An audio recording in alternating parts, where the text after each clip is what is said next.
Hello students, this is Dilip Pawar, Assistant Professor History working at Government College, Nagaur. तो आज अपन बात करेंगे महाजन पद के युग के अंतर्गत जो हेटेरोडॉक्स सेक्ट है यानी विधर्मीय संप्रदायों का उदय। विधर्मीय संप्रदायों का उदय। अब 6ठी शताब्दी ईसा पूर्व में अनेक प्रकार के संप्रदाय अस्तित्व में आए, उनको विधर्मीय संप्रदाय कहा जाता है। विधर्मीय संप्रदाय वह संप्रदाय होते हैं जो समाज की मुख्य धारा से विपरीत दिशा में चलते हैं, यानी वो चुनौती देते हैं। उस समय के समाज को चुनौती देंगे, उस समय के धर्म को चुनौती देंगे, उस समय की संस्कृति को चुनौती देंगे। तो इस प्रकार के विधर्मीय संप्रदाय हमें 6ठी शताब्दी ईसा पूर्व में देखने को मिलते हैं। उनमें प्रमुख है बौद्ध और जैन। तो अपन आज बात करते हैं कि बौद्ध और जैन धर्म के उत्थान के कारण या इन विधर्मीय संप्रदायों के उत्थान के कारण। तो आप लिखो, द्वितीय शहरीकरण के संदर्भ में अपन द्वितीय शहरीकरण क्यों कह रहे हैं? क्योंकि 6ठी शताब्दी ईसा पूर्व में दूसरी बार शहरीकरण आया था। इससे पहले शहरीकरण आया था हड़प्पा के युग में, वो पहला शहरीकरण था भारतीय उपमहाद्वीप का, और ये 6ठी शताब्दी ईसा पूर्व में द्वितीय शहरीकरण है। तो द्वितीय शहरीकरण के संदर्भ में लोहे का आगमन हुआ। द्वितीय शहरीकरण के संदर्भ में लोहे का आगमन हुआ और कृषि औजार उत्पन्न किए गए। लोहे का आगमन हुआ और कृषि औजार बनाए गए। कृषि औजार बनाए गए जिससे कृषि औजार बनाए गए जिससे कृषि में अधिशेष उत्पन्न हुआ। जिससे कृषि में अधिशेष उत्पन्न हुआ। पूर्ण विराम। जिससे कृषि में अधिशेष उत्पन्न हुआ। उस अधिशेष को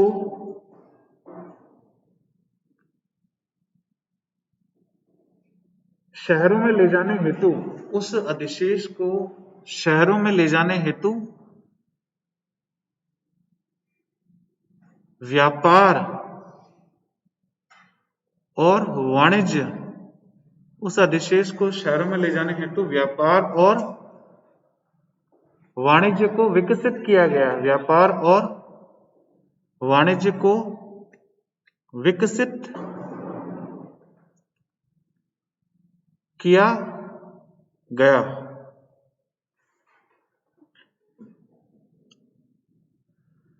ठीक है, इसके बाद आगे है शहरीकरण का सामाजिक प्रभाव भी पड़ा। शहरीकरण का सामाजिक प्रभाव भी पड़ा। Social impact. शहरीकरण का सामाजिक प्रभाव भी पड़ा। जैसे क्षत्रिय वर्ण बड़े बड़े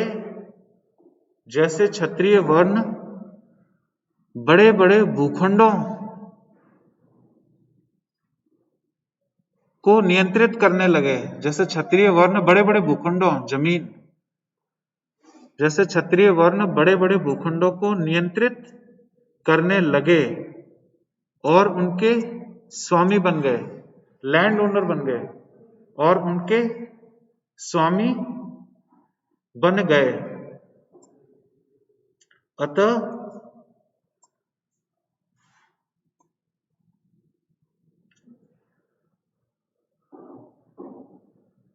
अतः भूमि से संबंधित वर्ग का उदय हुआ। भूमि से संबंधित वर्ग का उदय हुआ। साथ में ही और साथ में ही मजदूरों का वर्ग भी अस्तित्व में आया। साथ में मजदूरों का वर्ग भी अस्तित्व में आया। अतः साथ में मजदूरों का वर्ग भी अस्तित्व में आया। अतः सामाजिक क्षेत्र में तनाव देखने को मिला। वे मजदूर हैं और जो भूमिपति हैं इनके बीच में तो तनाव रहता ही है ना, मजदूरों को मजदूरी देनी होती है, वो कम में उनसे काम कराते हैं। अतः समाज में तनाव देखने को मिला। साथ ही इस समय छुआछूत, जिसको अपन अनटचेबिलिटी कहते हैं, छुआछूत होता है ना कि जो निम्न वर्ण के लोग हैं उनको छूना भी नहीं है, उनके पास भी नहीं जाना। तो समाज में छुआछूत का प्रचलन भी शहरीकरण के नकारात्मक पहलुओं में एक है। अतः छुआछूत भी शहरीकरण के नकारात्मक पहलुओं में एक है। छुआछूत भी शहरीकरण के नकारात्मक पहलुओं में एक है। यानी जब शहर अस्तित्व में आए हैं तभी छुआछूत आया है। जब शहर नहीं थे उस समय छुआछूत भी नहीं किया जाता था समाज में। शहर में क्या होता है, जो शासक का वर्ग है वो अत्याचार करना शुरू कर देता है, जो उच्च वर्ण है वो निम्न वर्ण के लोगों पे अत्याचार करना शुरू कर देते हैं। हम शहर है, शहर की साफ सफाई के लिए कोई चाहिए ना, इतना बड़ा शहर है, वहां गंदगी हो रही है, कोई नाली साफ करेगा, कोई झाड़ू लगाएगा, तो इन सबको समाज में निम्न दर्जा दे दिया। तो शहर जब अस्तित्व में आया साथ में छुआछूत भी समाज में फैल गया। अब जैसे 4 वर्ण हैं, ब्राह्मण, क्षत्रिय, वैश्य और शूद्र। शूद्रों की हालत खराब थी आपको पता है, लेकिन एक पंचम वर्ग और आ गया शहरीकरण के समय में, 6th सेंचुरी बीसी में, जिसके बारे में बात कर रहे हैं, जिसको पंचम वर्ण कहा जाता है। पंचम वर्ण को अंत्यंज भी कहा जाता है। अंत्यंज, अत्यंज, अत्यंज, अत्यंज का मतलब होता है पंचम वर्ण। पंचम वर्ण की हालत शूद्रों से भी ज्यादा खराब थी, वो शूद्रों से भी नीचे पाए जाते थे। शूद्र कम से कम समाज में रहते थे, शहर में रहते थे। अंत्यंज वर्ण के लोग समाज से भी बाहर रहते थे, जैसे नाली साफ करने वाले हो गए, साफ सफाई करने वाले हो गए, समझ गए ना। तो इस तरह के कार्य करने वाले लोग समाज से बाहर रहते थे। जब जरूरत पड़ती थी तो इनको शहरों में बुलाया जाता था, और ये अपने साथ ढोल लेके चला करते रहे, जिसको पीटते हुए जाते रहे, ताकि सब लोग ध्यान रखें कोई भी इनको गलती से छू भी नहीं ले, कोई उनके पास भी नहीं चला जाए। ढोल बजाते हुए शहर में प्रवेश करते रहे और अपना काम करके दोबारा वापस निकल जाते रहे। तो ये सारे के सारे शहरीकरण का नकारात्मक प्रभाव है कि छुआछूत इस समय समाज के अंदर आ गया था। ठीक है, तो अपन बात करने की कोशिश कर रहे हैं, यहाँ पे तनावपूर्ण माहौल हो चुका था, और उस तनाव से निजात दिलाने के लिए अनेक प्रकार के धर्मों की स्थापना हुई है। जैसे बौद्ध धर्म हो गया, जैन धर्म हो गया, आजीविक हो गए। चाह क्या रहे थे, समाज में जो तनाव उत्पन्न हुआ है शहरीकरण के कारण, उसको कम किया जाए, उससे की अपन समझाने की यहाँ पे कोशिश कर रहे हैं। अब आगे लिखो, इसमें भौतिक प्रगति के कारण, क्योंकि भौतिक प्रगति तो हो गई, यहाँ पे शहरों की स्थापना हो गई। भौतिक प्रगति के कारण, तो अपन लिख रहे थे, भौतिक प्रगति के कारण समाज में धन संपत्ति के विवाद भी शुरू हुए। भौतिक प्रगति के कारण समाज में धन संपत्ति के विवाद भी शुरू हुए। तो भौतिक प्रगति के कारण धन संपत्ति के विवाद भी शुरू हुए होंगे ही। जहां पे भौतिक प्रगति हो रही है, जहां पे धन संपत्ति लोग अर्जित कर रहे हैं, तो उससे संबंधित विवाद भी शुरू होंगे, लोगों के बीच में झगड़ा भी होगा। इससे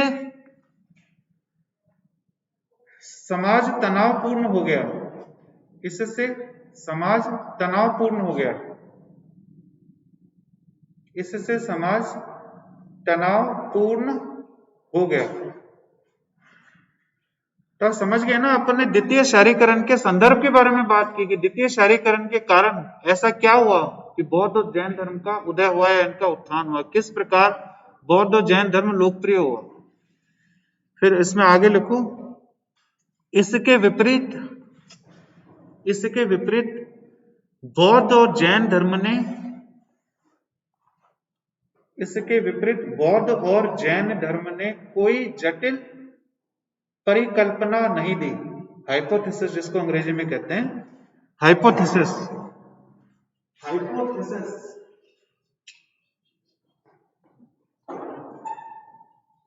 हाइपोथेसिस का मतलब होता है परिकल्पना। परिकल्पना का मतलब होता है एक तरीके से सिद्धांत, कोई सिद्धांत देना।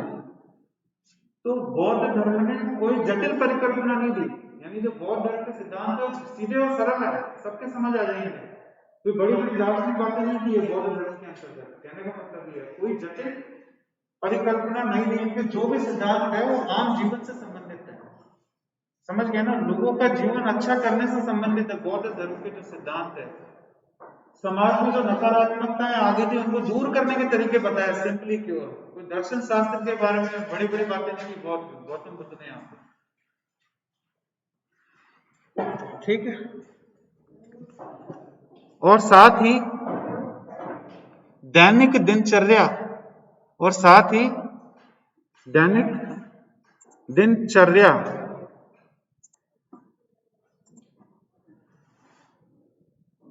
इसके साथ ही दैनिक दिनचर्या से संबंधित पहलुओं को, इसके साथ ही दैनिक दिनचर्या से संबंधित पहलुओं को बौद्ध धर्म ने अपने सिद्धांतों में शामिल किया। दैनिक दिनचर्या से संबंधित पहलुओं को अपने सिद्धांत में शामिल किया।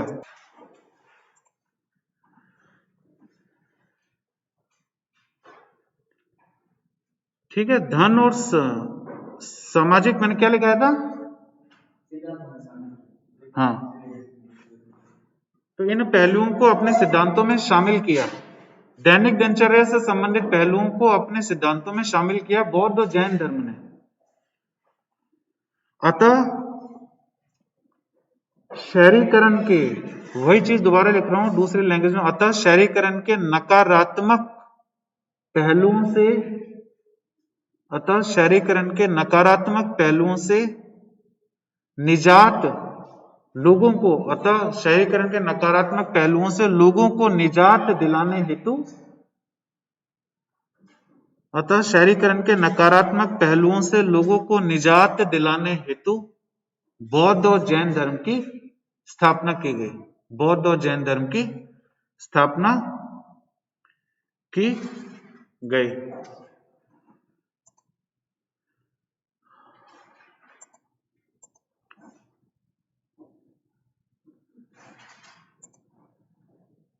इसके बाद अपन आगे बात करते हैं बौद्धिक क्रांति का युग। अगली हेडिंग है बौद्धिक क्रांति का युग। पूरा शहरीकरण के बारे में बात कर लिया, अब अपन बात करेंगे बौद्धिक क्रांति। बौद्धिक क्रांति का युग। बौद्धिक क्रांति का मतलब क्या है? विभिन्न प्रकार के धर्म अस्तित्व में आए इस समय के ना। बौद्ध धर्म आ गया, जैन धर्म आ गया, आजीवक धर्म आ गया, और अन्य प्रकार के संप्रदाय भी इस समय में अस्तित्व में आ गए, तो उसको बौद्धिक क्रांति तो कहेंगे। लोगों ने सोचना शुरू किया। आप समझ रहे हो कि समाज की जो मुसीबतें हैं उससे कैसे छुटकारा पाया जा सकता है, तो उसको अपन बौद्धिक क्रांति कहते हैं। तो बौद्धिक क्रांति का युग, इसमें आप लिखो समाज की नई वास्तविकताओं,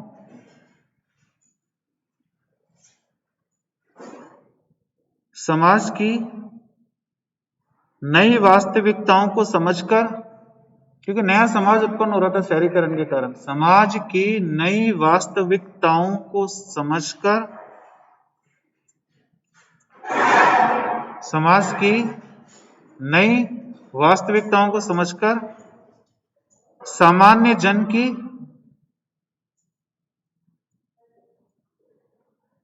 सामान्य जन की नई आकांक्षाओं को, सामान्य जन की नई आकांक्षाओं को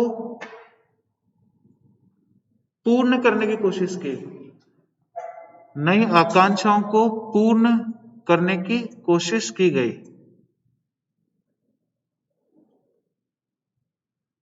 यानी समाज इस समय में बदल रहा था। पुराने वाले समाज में कुछ बदलाव हो रहे थे। इन बदलाव को आगे कौन लेके गया? बौद्ध और जैन धर्म के सिद्धांत इस समय के अंदर। जैसे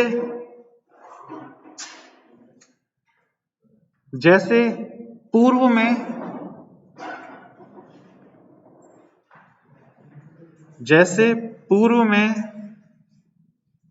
पशुधन का उपयोग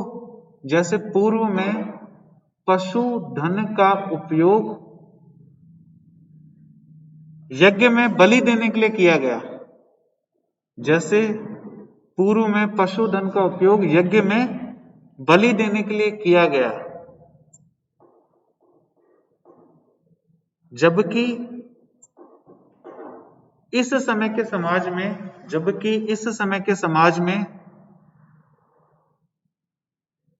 पशुधन की अधिक आवश्यकता, इस समय के समाज में पशुधन की अधिक आवश्यकता कृषि कार्य में थी। पशुधन की अधिक आवश्यकता कृषि कार्यों में थी। पशुधन की आवश्यकता कृषि कार्यों में थी। समझ गए ना? पहले क्या होता था? पशुधन का उपयोग बलियों में कर देते थे, लेकिन आज के समय में अगर शहर आ चुके हैं अस्तित्व में, तो खाद्यान्न उत्पन्न करना पड़ेगा। खाद्यान्न उत्पन्न करने के लिए बैलों की जरूरत पड़ेगी। खेत जोतने के लिए आप उनकी बलि दे दोगे तो खेत को कौन जोतेगा? तो इसमें इसी को अपन कहते हैं कि समाज में बदलाव आ रहा था। अब ये अहमियत समझी गई। और अगर बलि दी जाती है जानवरों की आहुतियों में, तो क्यों बलि दी जाती है? ब्राह्मण धर्म के सिद्धांत हैं इस तरह के, यज्ञ करना पड़ेगा, जानवरों की बलि देनी पड़ेगी। तो उस चीज से लोग अब छुटकारा पाना चाहते थे, क्योंकि ब्राह्मण धर्म ने कह दिया जो जानवर है उसकी बलि दी जाएगी। लेकिन जो इस समय की आर्थिक जरूरतें थी, जो कृषि की जरूरतें थी, उनके अनुसार इन पशुधन को सुरक्षित रखना था, उनका उपयोग कृषि में करना था। तो बदलाव आ गया ना यहाँ पे, पहले क्या था और अब डिफरेंट नोशन सोसाइटी के अंदर आ रहे हैं। ठीक है, इसी के साथ ही हम यहाँ पे आज की चर्चा समाप्त करते हैं और कल अपन इसी क्रम में अपन आगे बढ़ेंगे। मुझसे ऑनलाइन जुड़ने के लिए आप लोगों का बहुत बहुत धन्यवाद।